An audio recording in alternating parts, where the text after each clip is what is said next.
Hi guys, আসসালামু আলাইকুম। তো আজকে আবার চলে এলাম একটা নতুন এডিটিং ভিডিও নিয়ে। তো আশা করি আজকের এডিটিং টিউটোরিয়ালটি আপনাদের কাছে ভালো লাগবে। তো চলুন বেশি কথা না বলে আজকের ভিডিওতে চলে যাই। তো প্রথমে আমরা পিক্সআর্ট অ্যাপ্লিকেশনটি করে নিব ওপেন। তো এটা আপনারা গুগল বা প্লে স্টোর থেকে ডাউনলোড করে ওপেন করে নেবেন।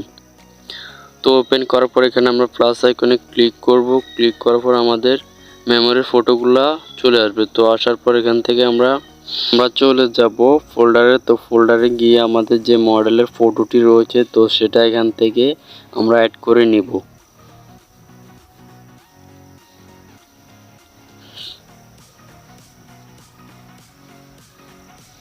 সরি, ফোল্ডারটা নয়। তো এখানে আমরা ব্যাকে চলে যাব। আমরা মডেলের ফটোটি সিলেক্ট করে নিব।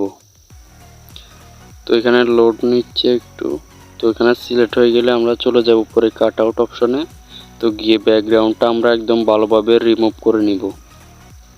ফটোটিকে আমরা জুম করে আস্তে আস্তে ভালোভাবে ব্যাকগ্রাউন্ডটা রিমুভ করে নিব।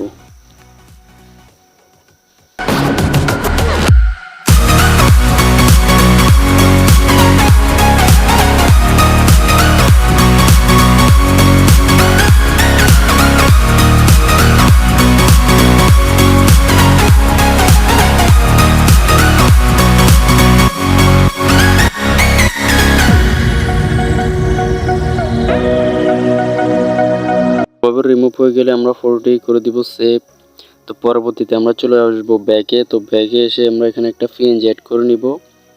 তো পিএনজিগুলো চাইলে আমার ডেসক্রিপশন বক্স থেকে ডাউনলোড করে নিতে পারেন। তো আমি লিঙ্কটা দিয়ে দিব।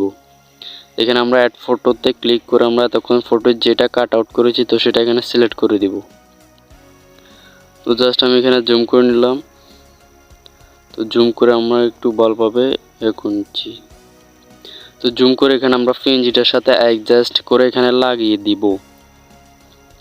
তো এখানে আমরা ছোট বড় করে অ্যাডজাস্ট করে নিতে পারি। তো অ্যাডজাস্ট করে আমরা এখানে ফটোটির সাথে অ্যাডজাস্ট করে নিব। তো পরবর্তীতে আমরা চলে যাব অ্যাড ফটোতে। অ্যাড ফটোতে গিয়ে আমরা একটা ফুলের পিএনজি অ্যাড করে নিব। তো পিএনজিটা আমার ডেসক্রিপশন বক্সে থাকবে, তো চাইলে ডাউনলোড করতে পারেন। তো এটাকে আমি পরে কাট আউট অপশনে যাব। তো কাট আউট অপশনে গিয়ে পিএনজিটার ব্যাকগ্রাউন্ডটা রিমুভ করে নেব। তো আমরা ভালোভাবে ব্যাকগ্রাউন্ডটা রিমুভ করে নেব।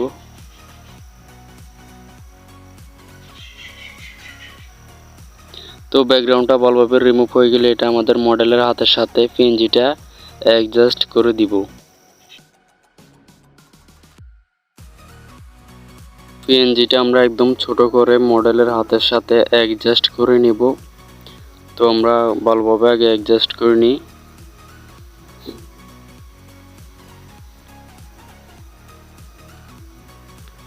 তো ভালোভাবে অ্যাডজাস্ট হয়ে গেলে আমরা পরবর্তীতে উপরে কাট আউট অপশনে করে দিব ক্লিক।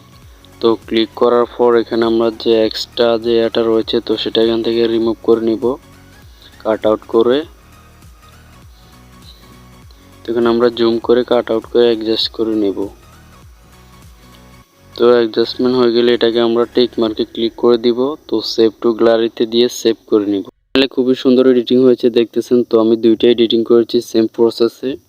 তো ভিডিওটি কেমন হলো অবশ্যই কমেন্টে জানাবেন। আর ভালো লাগলে চ্যানেলকে অবশ্যই সাবস্ক্রাইব করবেন পরবর্তী ভিডিওর নোটিফিকেশন পাওয়ার জন্য।